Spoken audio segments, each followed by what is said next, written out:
welcome to Hacking Exposed. We have a pretty interesting and intriguing discussion today, but we're also going to spin this into a bit of a year in review of 2013 and a look forward of 2014. So I'm excited to have Brian Wallace join us. Say hello, Brian. Hi, everyone. So Brian joined us last year at Cylance and is just a remarkable talent, especially with regard to emerging markets, but also international botnet activity, takedowns, things of that nature. So I'm going to allow Brian to walk through most of what he's been finding out there in the international botnet space and talk about some things that you can do to help mitigate the impact that botnets and attacking teams and nation-state groups and others are going to leverage against you as you go forward in your defenses. So with that, let's just roll right along. So if you've not been to one of these, I'll just quickly and briefly discuss the structure. So we try and do it every month or so, which usually goes to every couple of months. And we provide as much demos as humanly possible. I've always been a big believer in that. It just seems to be, kinetic learning seems to be the best way for everybody universally to let it absorb in. And we try and do it as live as possible. And I think Brian's demos are live today, so this should be exciting. Yep.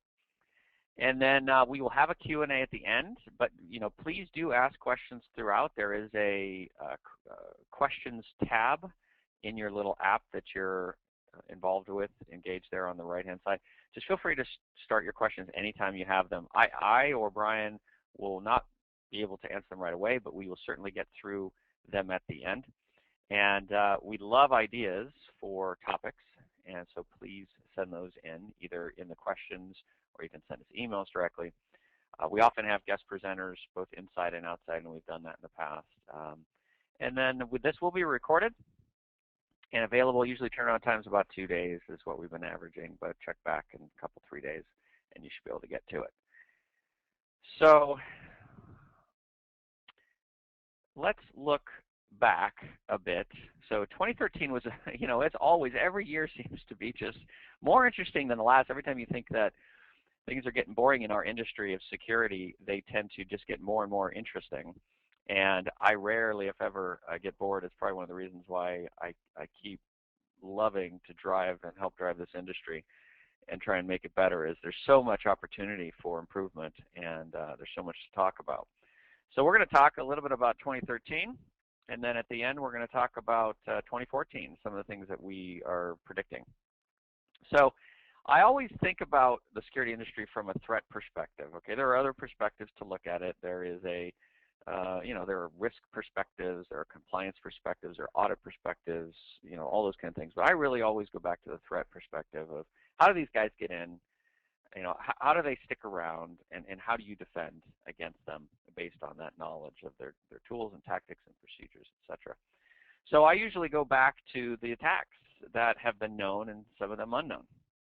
But I think, if we were to rank them all, I think we would have this list, 1 to 10. So number 1, I think probably the insider threats and the PRISM discussion, all the talk around the NSA and spying and things of that nature, probably would have to be the clear leader in terms of who's talking about what and why is it important. I don't think anything was a shock, and certainly not from my perspective and a lot of security professionals. There was no shock in what the NSA was admitting to and what Snowden was trying to release. I think what was more shocking is that so many people were shocked, and I think that is the real story with that particular incident and the ones that followed. Now, APT1, we all knew about this, of course. Everybody that were serious researchers in the business knew about the APT1 team, and as well as other teams out of China and others, and APAC and others.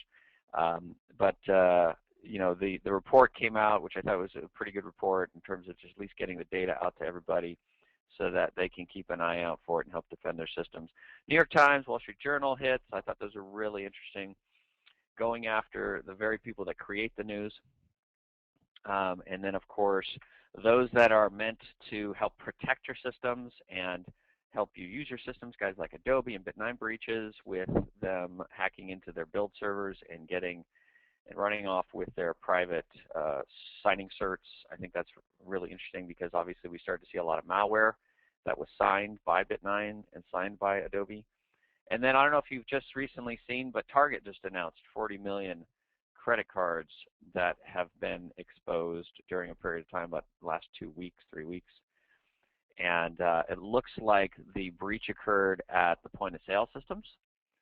So it's, at least at first glance, first look, and I have no insider information, just speculation, but it looks like something was probably set up on the POS systems in all of the stores, because that's where it went. It wasn't online through Target.com.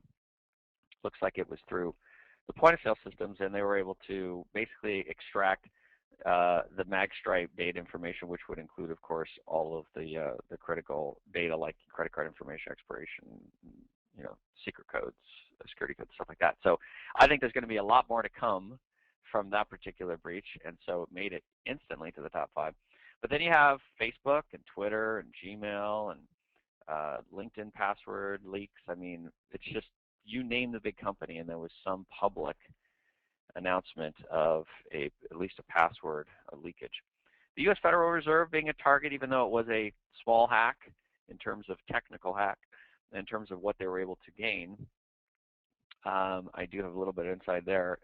But the fact that they were going after the U.S. Federal Reserve, to me, is the most interesting fact, that they're starting to understand the world economy as it stands, and they are surgically going after that which is allows us to be most vulnerable in the world.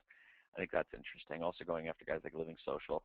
Apple malware, there was a bunch this year. I love to even flashback further to 2012 with the flashback worm that went on to about 600,000 Macs. And when is iPad next, right? When is iPhone next? iOS. I think when it comes to just the most curious is guys like security vendors. We are flawed too.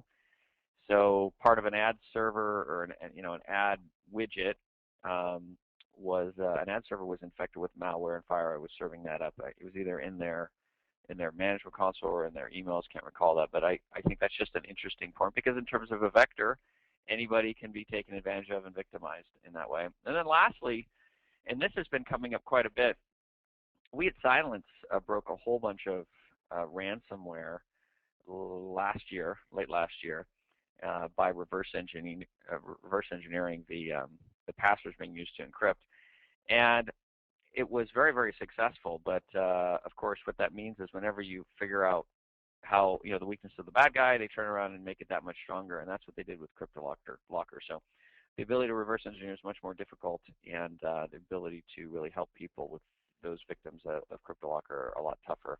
And I think we'll see more of that in 2012 as well. So let's get on to the topic at hand. So Brian spends all of his time really understanding the threat in the marketplace, especially around botnets, and what we can do to affect the impact of those botnets onto our infrastructure and our systems out there in the world. And we help customers do that through a series of steps that we call Art of Deterrence. So I'm going to allow Brian to just pick up and head off onto your talk and demo here, Brian. Okay. So as Stu was saying, this talk is primarily about emerging markets, but with a focus on Indonesia specifically. An emerging market is a nation with rapidly growing business. There are many groups of these throughout the world, such as BRICS and NICT. Often, the rapid growth is a result of heavy investment from either an economic group or from a nation state. The rapid growth brings new challenges to the country. Primarily, the laws have enough trouble keeping up with a steady growing economy, but when a rapidly growing economy comes around, the laws can't keep up with the changing threats that are facing their nation and also are emerging from their nation. Have you seen this? It's actually an image of Indonesia, and here is the map view of Indonesia. Indonesia is the largest economy in Southeast Asia. It had an economic crisis starting in the late 90s. After they introduced a new investment plan in 2011, it began to grow again. It realized 32.5 billion in investments in 2012. Just this year, Akamai stated that the observed attack traffic originating from Indonesia nearly doubled quarter over quarter this year. It overtook China for the largest volume of attack traffic this year, and 90% of attacks are over HTTP and HTTPS. So let's rewind a bit. A little over 2 years ago, I was primarily developing, studying software engineering, and I returned to security research. After I came back to security research, I was introduced to Tom at TikTok Computers. Tom does a lot of web design work for clients. A large number of his clients are WordPress users, and they were under heavy attack. The primary method of attack was remote file inclusion, which used payloads which were encoded PHP. And a large number of the payloads were IRC bots. The way these attackers identify their targets, they were looking mostly for WordPress cPanel and other content management systems. They weren't all WordPress servers, but they were focused on WordPress, but not on WordPress as a whole, but instead on particular themes. If you're not familiar with the WordPress theme system, themes are created by third parties and then released, and they can be installed to your WordPress blog by the administrator. So these developers were sharing code for doing features like uploading files and getting thumbnails for remote images. In this case, the TimThumb and Uploadify code, there were vulnerable versions which were being included into a large number of themes and plugins. Now, to find the vulnerable WordPress servers, they were using what's referred to as dorks. Dorks are search strings used to find vulnerable software via some sort of search engine. They're more commonly referred to as Google dorks, as Google is the primary search engine used for them, but the attackers can use a wide range of search engines, including Google, Yandex, Baidu, etc. Now, to use these Google dorks without being blocked by their search engines, they have to use multiple IP addresses. In this case, they used scanners, which were bots installed on infected systems, although sometimes they just scan from their local systems in Indonesia. Scanners search with the search engines, and in order to verify that a target was vulnerable, they would actually use a test attack instead of doing something like just checking the name or something like that. There's a bit of speculation around whether or not they released their own vulnerable themes to increase their revenue as well as their victim base. Here are the reasons why. Most vulnerable themes aren't free, and by selling them, they could increase their revenue. And also, themes that aren't free are harder to identify as vulnerable because you don't have free and open access to the source code, so you essentially find out that they're vulnerable when you see them starting to be exploited. With TimThumb, the vulnerability is a remote file inclusion. The payloads must seem like images to the TimThumb code. It doesn't require a whole lot of changes to be done by the attackers. They just need, for instance, a GIF header, which is a few bytes just at the beginning of the file, which doesn't get in the way of PHP executing. The exploit changes slightly over different versions. particularly with where the payloads actually need to be hosted. For example, certain versions of TimThumb require that the domain be in a whitelist, but the way they checked against this whitelist was incorrect. So they often would use domains like this to infect, like flickr.com dot whatever domain they got control of. And this would allow them to bypass the whitelist.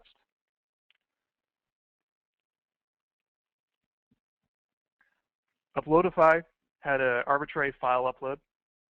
It allowed for unauthenticated uploads of any files, which the attackers used files with the PHP extension, so it could be executed as PHP code. They often used the same payloads that were used in TimThumb, but the image header was not required.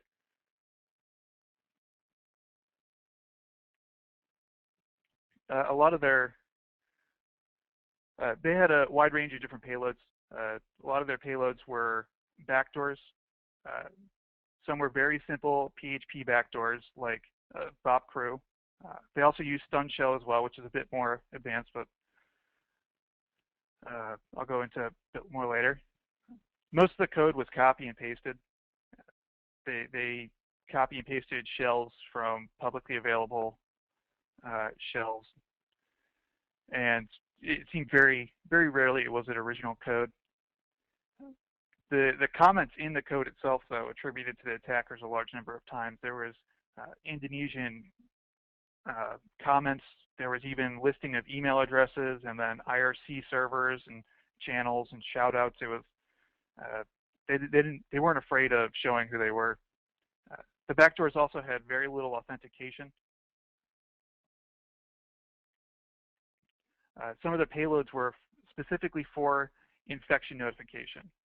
The purpose is just to verify that the target is vulnerable.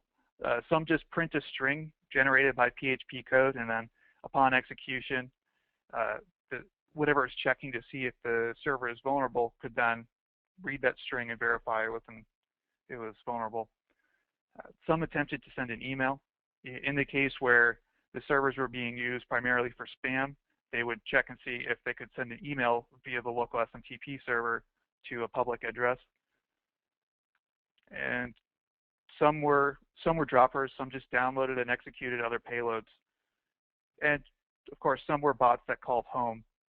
This is separate from some of the more featureful bots that would actually do things. In some cases, there were bots that just merely connected to an IRC server and indicated that there was an infection.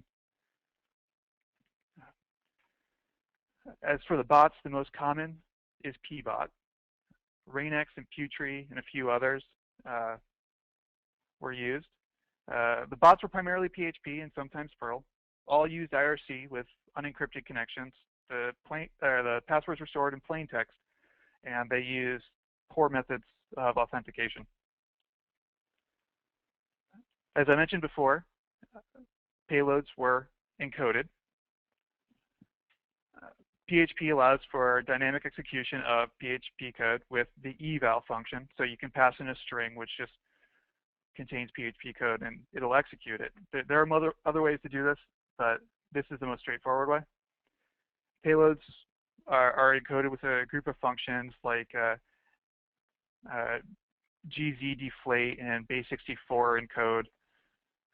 It acts as a layer of obfuscation, but it's effective against a large number of researchers who don't want to put forth the time to actually decode these payloads. I'm going to show you an example here being decoded. Oops. Okay, so here we have a payload which was actually uploaded to one of our honeypots. So we can take the URL to the payload and go over to the PHP decoder and say decode by URL. And we can see here that the source code here has changed because the decoder has gone through and automatically decoded this string. And we can see that there are well over 20 layers of encoding here.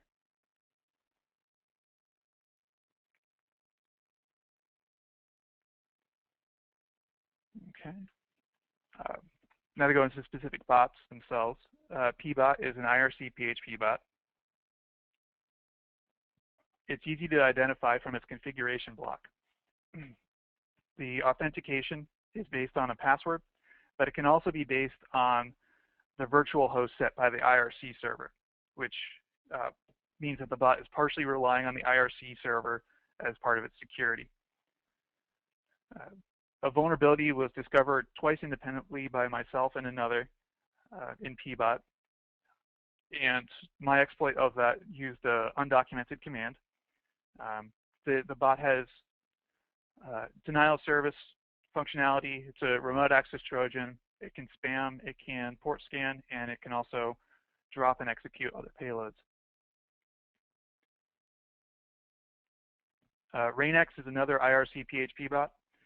Its authentication is based on username. Its pub call functionality makes authentication channel-based. So if a user had access to the channel that Rainx connects into, one would be able to run commands on the Rainx bot. So that is, again, relying on the IRC server for security in the bot.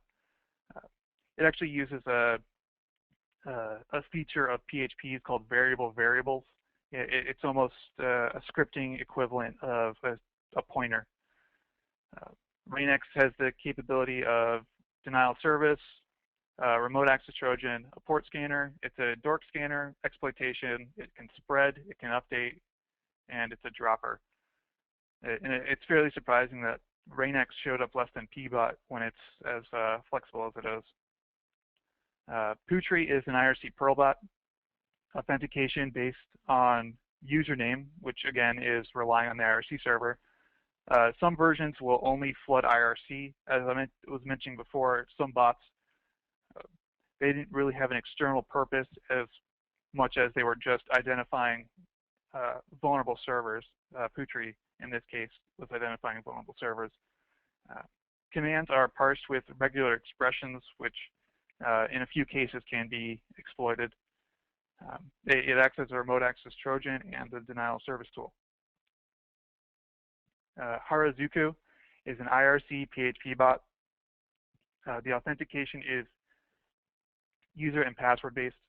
The authentication does not rely as much on the IRC server for security, which is probably because it can jump from IRC server to IRC server. Harazuku can orchestrate denial of service attacks and activate other bots by accessing their URL. As I was mentioning, a few exploits have been released for these. The pbot exploits were released last year, including a Metasploit module being written. For Rainx, Bop Crew, and Stunshell, the exploits were released earlier this year by myself. The Putri exploit was released in November by myself, and I hope to show you the Harazuku exploit right now. Okay, so we're going to jump into the demo now. I'm just going to launch an IRC server, and I'm adding the demo bots to them. Okay, so let's jump in the server.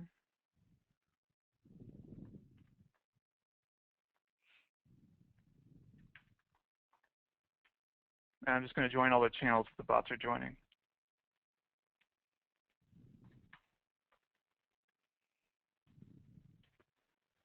Okay, so we'll start by looking at pbot. Have the source code open too. Okay. So what I'm going to be using to attack these bots is the Botnet attack modular framework. It's a tool I've been working on slowly in my spare time to attack botnets in just different ways. The tool is far from being released though. As I was mentioning before with pbot, the configuration block is extremely identifiable.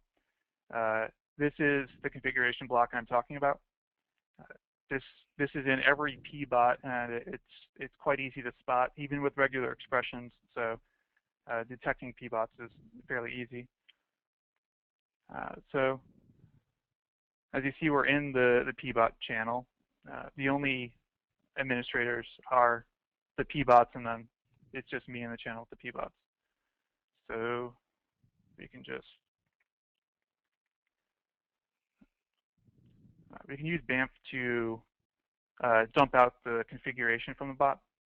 So we just pass in the command to dump and then the path to the source code. And as you can see, we can dump out the configuration block. Now, what the exploit to drop pbot does is it authenticates as the bot, exploiting the fact that the host auth variable is set to asterisk, and that allows anyone or any virtual host to execute commands. So it's a bypass of its own authentication. And you can get all the authentication details straight from the pbot source code. So if you just point the BAMF script to a pbot, we can then just drop it like that. So what we ended up doing is logging in as user. Since it's only a password authentication, we were able to log in and then use the die command to cause all the bots to shut themselves down. Next, we'll look at RainX.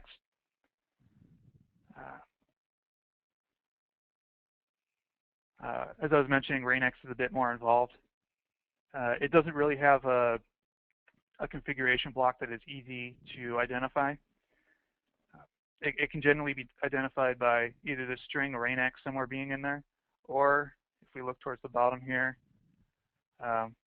these add-ons seem to be fairly reliable as a means of detection, looking for this line of code here, the barray function. Now, the exploit for RainX is attacking the pub call functionality I was mentioning before. The fault in the code is they actually don't check to see if the private message itself is coming from the channel that they're expecting the pub commands to come from. So we join this. We're in the IRC channel for this bot. So by pressing enter, we start the attack.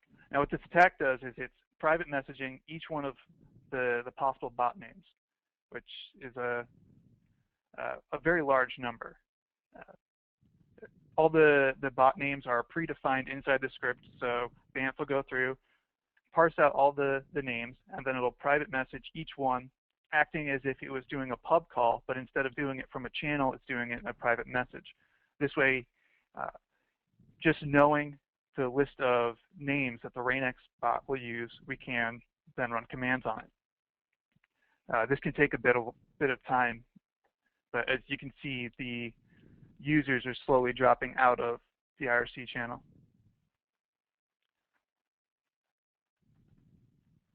Okay, I'm going to move on to Harajuku. The exploit against Harajuku is not as effective as the pbot or the RainX, but it is effective in the art of deterrence sense. We can use this exploit to frustrate our attackers and put them into a state where we can then frustrate them from attacking us. It's not essentially an attack against the botnet itself, but more against the operators. So there is some code in Harajuku where,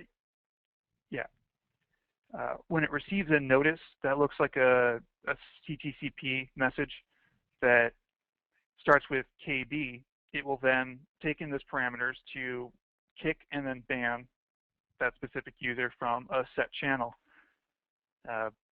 This is basically the only command that somehow missed authentication, so I exploited it. So let's go and do Teherazuku. Now, what this attack will do is it'll use the bot that has an operator privilege in the channel to then ban everyone who's not a bot. This will stop the botnet operators from being able to control their bots because they won't be able to access the channel. In the case where the botnet operators are actually admins on the IRC servers, this will just be frustrating. In other cases, it will mean they can't access their botnet. So this is a quick one. Yeah.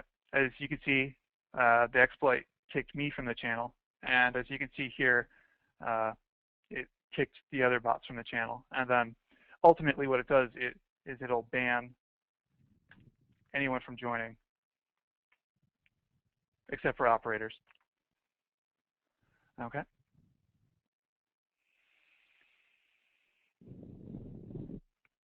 I love this. I love this stuff, Brian. This is, you know, it's kind of pent-up aggression, to be honest with you, right? Because being on the defense side and trying to help so many folks try and defend against the attackers and all the various forms and vectors of attack and techniques and everything else, it's kind of nice to share a little bit of the pain. Yeah, this all came from the fact that we couldn't get local law enforcement in Indonesia to cooperate with us to even look into these attackers. So we had to go through non-conventional means to stop these attacks from attacking Tom's customers. And we used art of deterrence tactics to do this. Do you want to describe a bit of art of deterrence, or should I?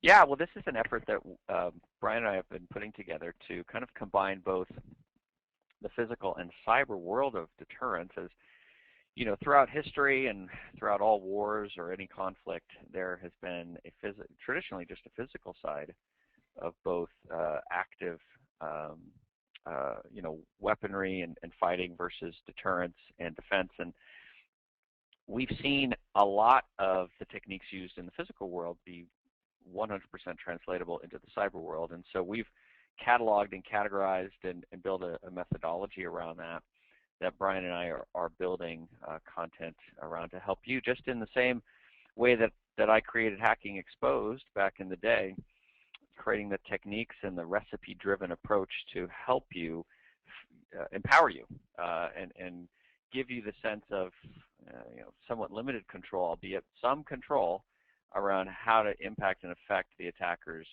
success in going after you. So look for that book. We were shooting for December this month, but it will be pushed a couple of months.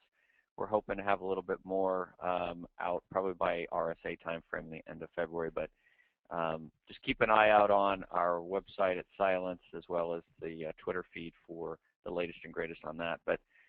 But yeah, we really, at the end of the day, want to deter the attacker. We don't, you know, we're not breaking any laws.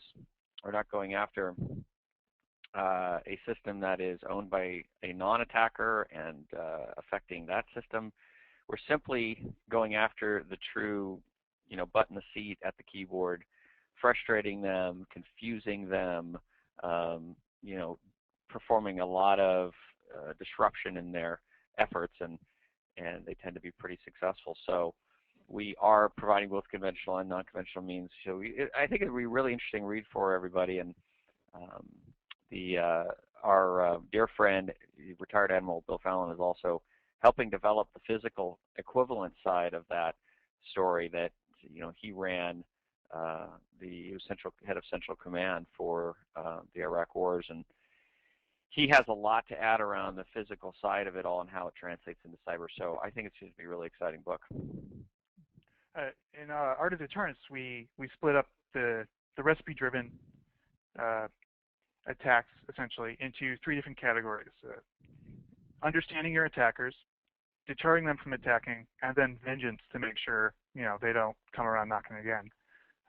And as we mentioned, the focus is on situations where conventional means may not be effective. Yeah, DDoS tends to be one of those. Yeah.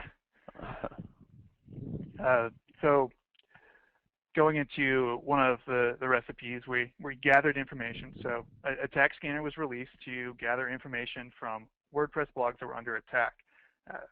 We were able to gather information on the attacks themselves with attack scanner, as well as create what's known as shallow honeypots, which are honeypots you never actually infect. It's just kind of a very informative firewall.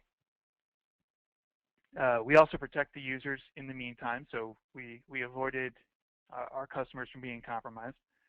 We obtained a wealth of attack information, and we also obtained a large number of RFI payloads. Now, the RFI payloads were optionally auto-submitted to the decoder I was showing you earlier. It automates the decoding process, so it allows for a quicker analysis by eye. The payloads are persistently stored in an online archive for public reference, so the payloads could be referenced in exploits as well as read by researchers and potential attackers for the botnet itself. The researchers could also see the original locations. So in general, the locations where payloads were stored were compromised servers. So those could be identified and mitigated them.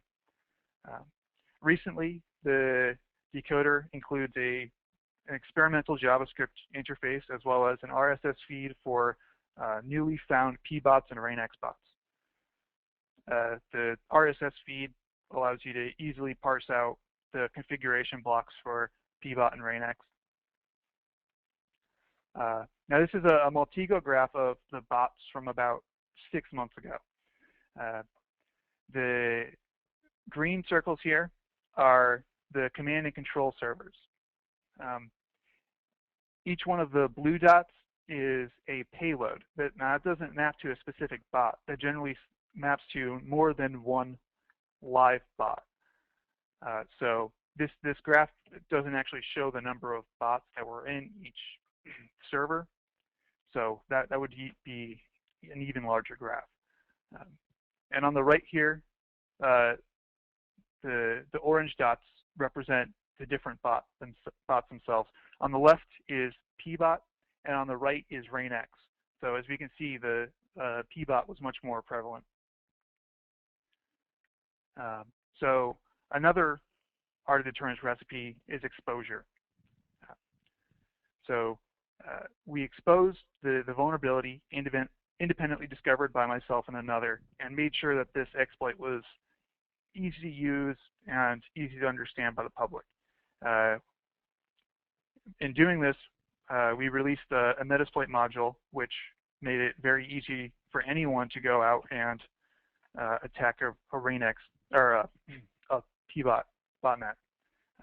And a rainx vulnerability was later discovered, as I mentioned earlier this year, and it was released as a Metasploit module as well, along with other Metasploit modules, about 4 at one time, which can often bring a lot of attention to an exploit. So essentially what we did was we put a means to attack these botnets into the hands of researchers and other botters or anyone who had the desire to go out and ruin their day. So after doing that, this is what the botnets look like now. In this graph, the command and control servers are the blue dots, which is now down to less than 10 there. And as you can see, the payloads have decreased significantly. Yeah, they basically got demolished by this tactic.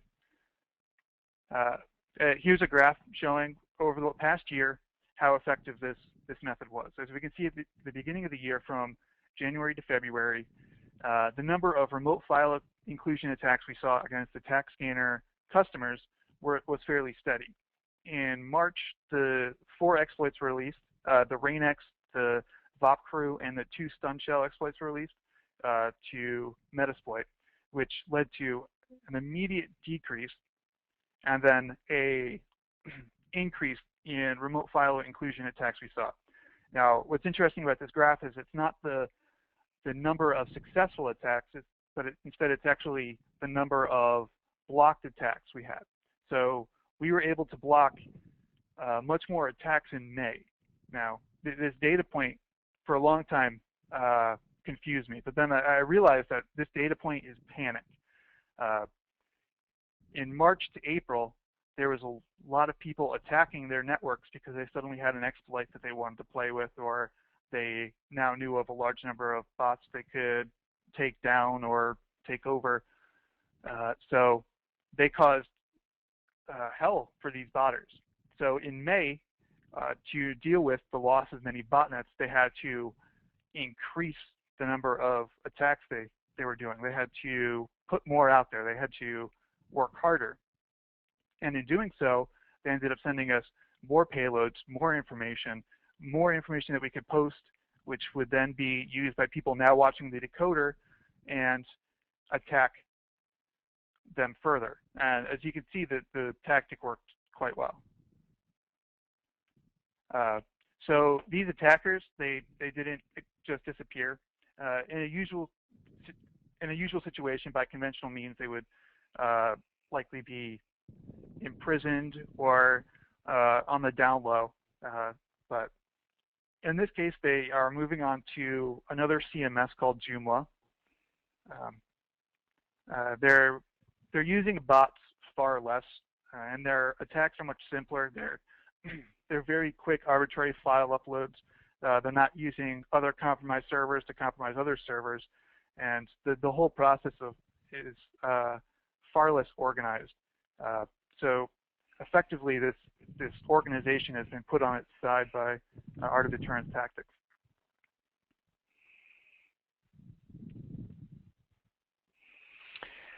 All right. Well, thanks again, Brian, man. Awesome stuff. I love this stuff. And I think one of the ways that we work from there is to maybe think about what's ahead of us, right? What's going on in the coming months and the next year.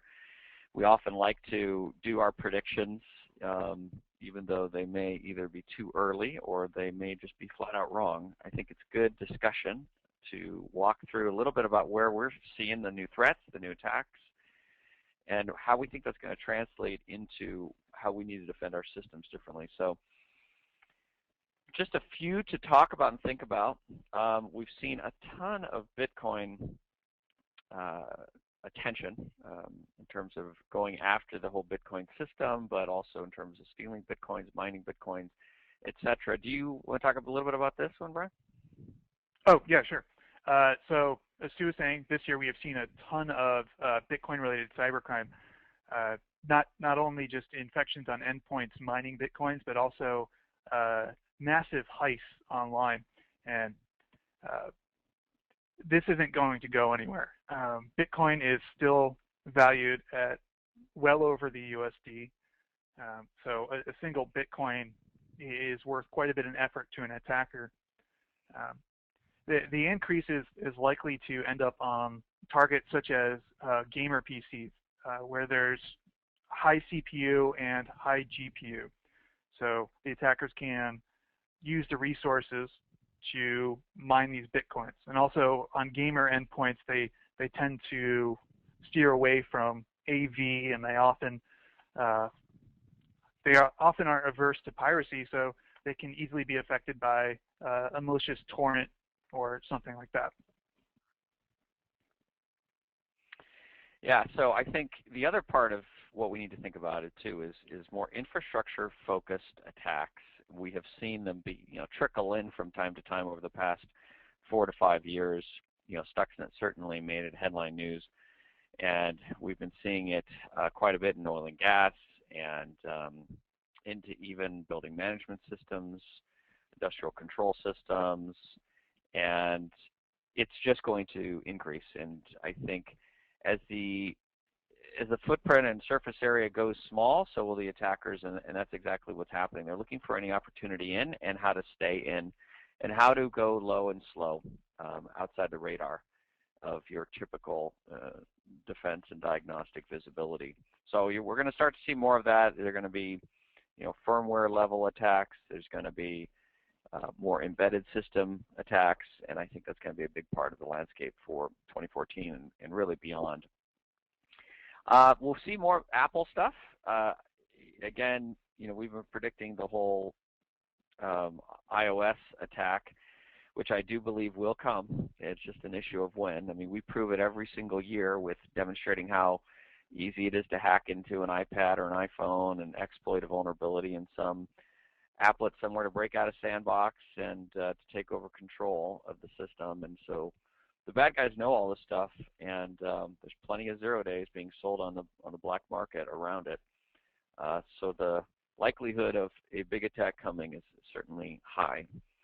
Ransomware is going to get even uglier. We've seen it. It's just too bloody successful. These guys are making a ton of money. People just pay the amounts. Although the highest price I have seen, and Brian showed this to me, I hadn't heard of it, was 30 million. Basically ransoming all their data for $30 million, and they have to deliver it in 100 days. And I don't know. That figure was the crypto locker guys. They made 300 million in 100 days. 300 or 30? Oh, 30 million. Sorry. 30 million. Okay, sorry. Yeah, so 30 million is what they made. Apologies, in 100 days, and that's just mind-boggling. I mean, why wouldn't you do that? I mean, how discouraging is it for a good guy? Like how easy is it to make that kind of money as a bad guy? It's just pretty discouraging. So I think there's too much incentive there. It's too easy to occur. And it's also one of the reasons why we started this company, to be quite honest with you. And one of our first customers was hit with ransomware, to be frank, and it was, of course, through a hacked up RDP session and get onto the infrastructure and run the ransomware encryption, and then they basically held them at gunpoint. Luckily, we were able to reverse engineer that and get them out for free, but that's not always the case, and it always occurs because something executes at the endpoint that is malicious. And that's what Cylance is all about and why we're so passionate about protection at the endpoint, because our technology can avoid 99+% of all of this stuff, known and unknown, with no signature. So this is what drives us every day.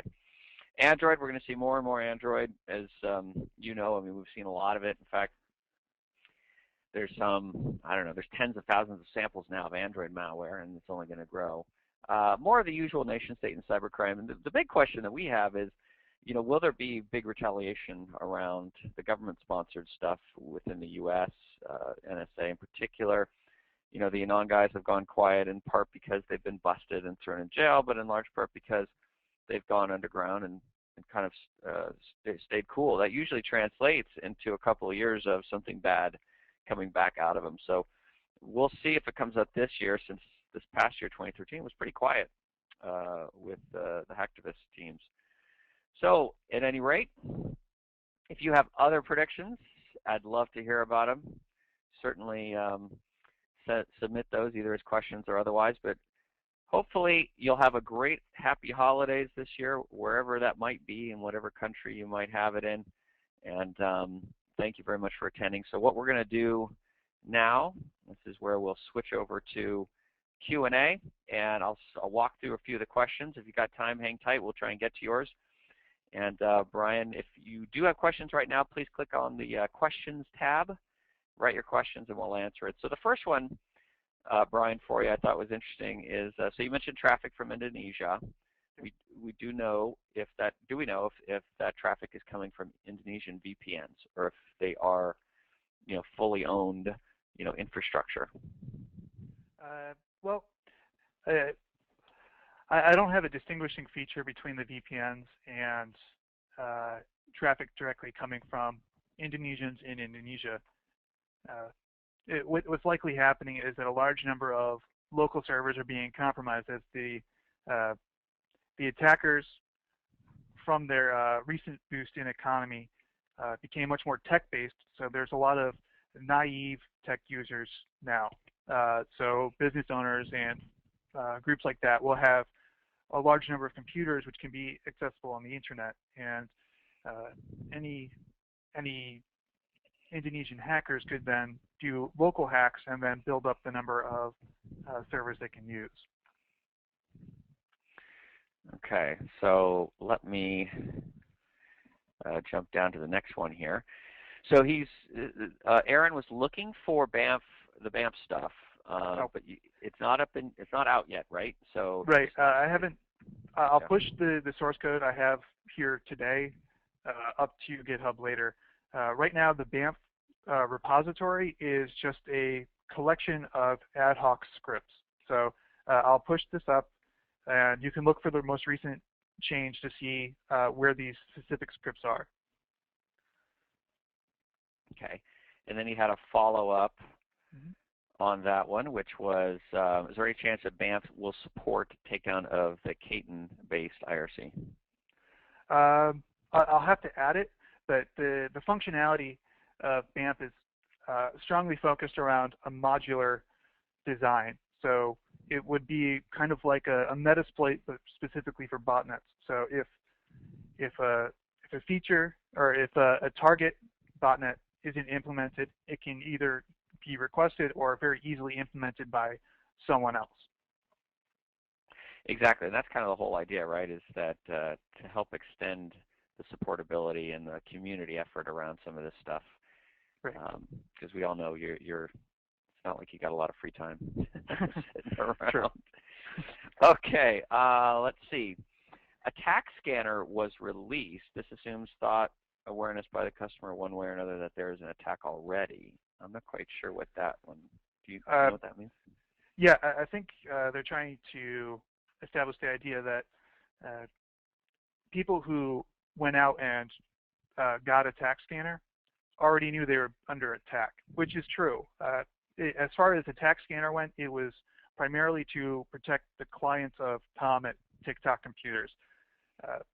That way his clients could use it as he suggested it to them, but we also opened it to a large number of other people.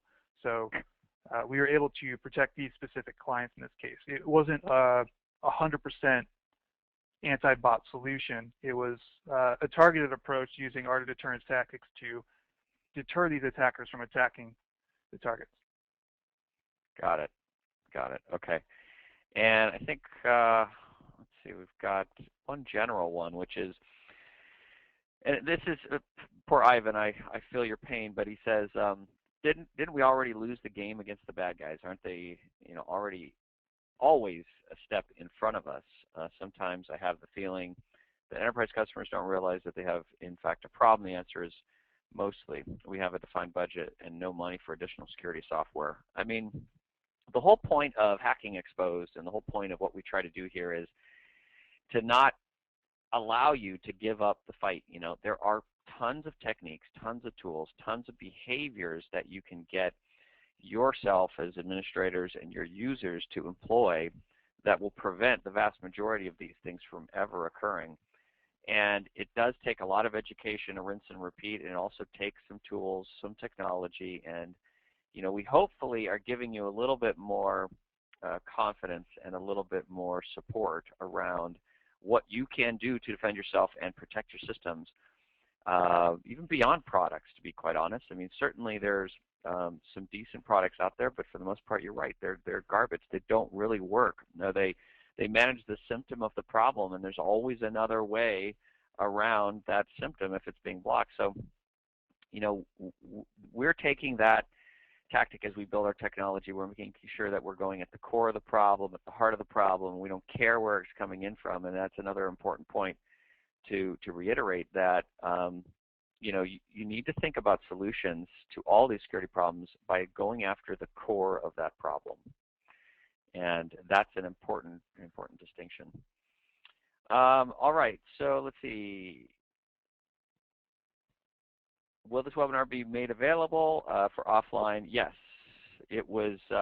It'll be made available in about 2 to 3 days, and you can download it when you log back in to the site. We do have a question from Paul. Hey, Paul. Around what are the implications of retaliation? And I'll share my 2 cents on the thought, but I also want to, Brian, speak up for whatever you feel appropriate. But, certainly there are always legal implications of retaliation. And, I always repeat that at the very typically at the very beginning when we start to go down this path. However, there are many things that you can do that don't relate to legal and that don't require triplicate signing of the owner of the asset, etc. You should be made aware of the local laws. You should be made aware of the local authorities, and you should make contact with them, as we often do, if not always do. But in the cases where, especially in emerging markets, we have found that they simply do not have bandwidth whatsoever, and they have very few, if any, laws. And often these systems are, for the systems that are owned and private VPN'd by the bad guys, then those are bad guy assets, right? And making that distinction is an important part of that identification process. But for those that are not owned by the botnet operators and that are obviously stolen, hacked up, in those cases, yes, you do need to make a significant effort to contact the operator of that asset, inform them that they have been infected and that you've been engaged with a customer to help, and offer to either help buy that VPN, buy that asset, take it over, or use some of our techniques with regard to deterrence, we call it. We really don't use the word retaliation, but I think that's the important distinction. And I don't know, Brian, if you want to share anything else on that topic. As you're saying, a lot of our tactics, they fall into a gray area, and it actually depends on which country you are releasing information from, or which country you're accessing servers in. So there's a lot of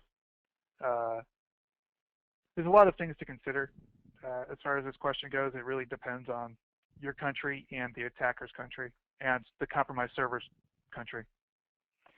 Yeah, it's an important point. I mean, you just have to be cognizant of what you're doing, without a doubt. You do not want to get yourself into trouble. And we do this, obviously, professionally and for a living, so it helps, obviously, cross the T's and dot the I's. Yep. We're having a question here about how is Cylance going. Do you have any, do you have your own software? And yes, we actually do. We have announced and released a major part of our technology called our Infinity platform, and it's effectively applying mathematics to determining good from bad in files and file objects and executable objects, so that most of these attacks can be prevented without ever having a signature or an update or a behavioral analysis or heuristic analysis or anything. It is using pure math and science and algorithms to determine good from bad, and we are also going to be announcing an upcoming product in the early year, so please keep an eye out for that. We have questions about resellers and the channel partners. You certainly send those kind of emails in to us, and I'll definitely send them off to the right folks and internally inside Cylance. Let's see. So yeah, question is how, what's the main difference between our technology and some of the mainstream, antivirus vendors or even security? Let me take 2 seconds on this topic, and I'm not, I won't take over the rest of the time here with it, but it is an important point. So our entire industry, in my opinion, and you guys can argue with me plenty, I'm happy to hear every argument, but we have all been brainwashed to think that the only way to detect the attacker is by knowing the attack first. We have to know how they got in. We have to know how they bypassed a particular control or a defense, or we have to know what vulnerability they exploited, right?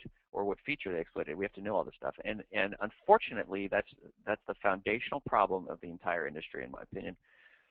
So now we've had to do that because we've no other way. Like, we've just been responsive. We've been reactive to all the attacks out there, and it has been a manual process because it is very time intensive to understand, well, what had really happened here.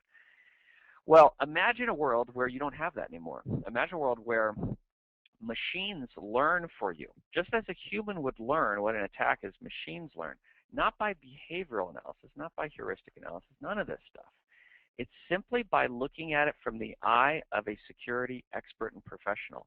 So my famous story I tell about this is I was doing a talk up in Rochester, up at RIT, And we had just gotten acquired at Foundstone over at Maxi, and someone in the audience asked, point blank, Stuart, I want to know what products do you run on your computer right now?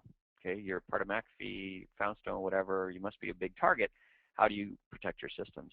And I often tell, I would say it to anybody asked, I don't use any products. Why? Because I know what not to allow to execute. I know what not to open. I know what not to click on. I know from my years of experience in creating an experiential database exactly what I should and should not do on a computer system. Now, I'm not 99.9% of the world. You guys are not 99.9% of the world. But the rest of the world need help in determining what's good and bad, right? That's why they've traditionally gone into solutions like this. But if you step back and you say, okay, well, why? How can you do this? It's because of that experiential database. And if you effectively create mathematical algorithms to represent the way of thinking of a security professional around best behavior, best practice in terms of that, and you make it an automated, miniaturized version onto the endpoint, you've solved the problem. You've attacked the source and the core of the problem, so that it doesn't matter what vector of attack comes in, USB, Bluetooth, web, email. It doesn't matter how the attack is going to get into the asset. You can detect it and block it. So sorry it took longer than I probably should have, but I wanted to make sure I was clear on that, because that is a good question. All right, so I know we're running up on the hour. I really appreciate everybody's attention, and if you are looking for any more resources, please go to our HE Twitter as well as our YouTube channel, and of course you can go to Cylance.com. Actually, Brian has a Twitter account as well. You probably want to follow him. Smart, good guy to do that with. Other than that, thank you again, everybody, for your participation, and look for the recording in a couple of days. Have a great holidays. Take care, everyone.